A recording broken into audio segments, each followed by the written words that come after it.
arms, hurry, rest. How you guys doing today? Good. Good. We'll let that slide. I know it's early. Coffee hasn't kicked in yet. Welcome to Historic Fort Mackinac. My name is Rob. Joining me out here is Niall, Evan, and Andrew. We're the garrison here at Fort Mackinac. Now, before we get into this rifle firing, I'm going to touch really quick on the difference in uniforms that you all see us wearing, because one of us stands out a little bit more than the other. Our sergeant down on the end there, Niall, is wearing what's called the undress uniform. This is kind of a throwback to the Civil War. Despite the differences that, in our uniforms, we are dressed to represent soldiers that were stationed here in the 1880s. So about 20 years past the Civil War. They kept the uniform around because the men thought it was comfortable. The brass liked that uniform because it was cheap and durable. So it was kind of a win-win for both parties. We did some basic cosmetics to it. We darkened up the trousers a little bit and added one more button to the coat. Called it a day. Now, the other gentlemen behind me are wearing what's called the dress uniform. Basically, the tuxedo for the military. We've got a much longer coat, a lot of brass to keep polished, and a lot of white facings to keep clean. And it's all topped off with a very European-influenced hat. Now, if you didn't know we were American soldiers, based off of our helmets, what army do you think we came from? German. Prussians or the Germans? That's right. The Prussian military had just unified Germany, so they were real renowned to be the best of the best. The American army in the 1880s, not so much. So we figured if we can't be the best, we can at least dress like the best. So we adopted the pickle hava spike on our helmets, just as a way to look a little bit taller, a little bit more professional, a little bit more Prussian. It's not a weapon. You never see a soldier charging headfirst down the battlefield. First off, you couldn't see where you were going if you were doing that. We had a much better weapon here in our rifles. And I'll let Evan tell you a little bit more about that. Now, the rifles we're going to fire for you today are called Springfield 4570s. These are the first breech-loading rifles to be standard issued to the United States Army for the first time in 1873.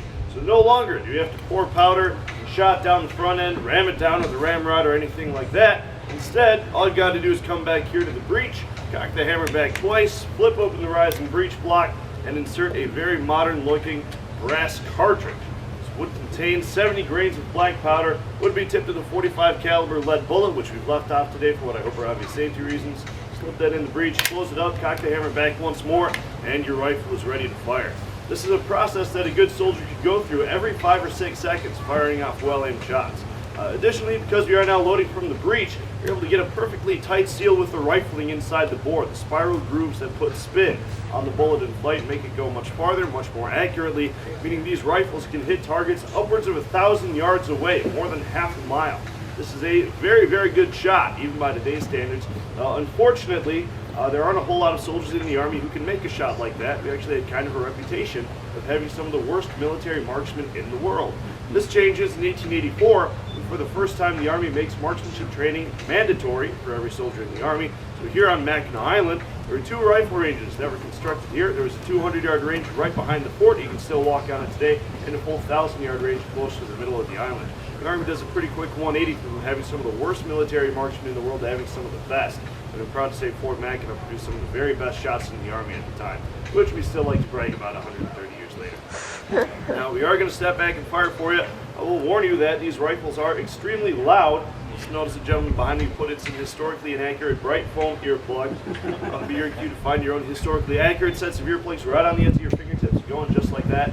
I'll keep you safe from the sounds as we step back and fire. Hope you enjoy it. Squad, attention. Curtain, arms, assemble on the center, march.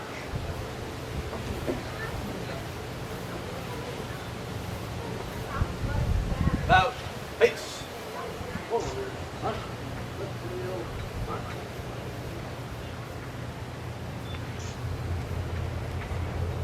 Rear, march.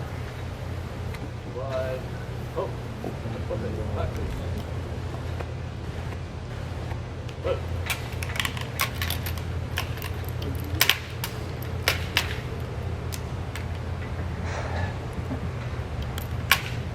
Ready, aim,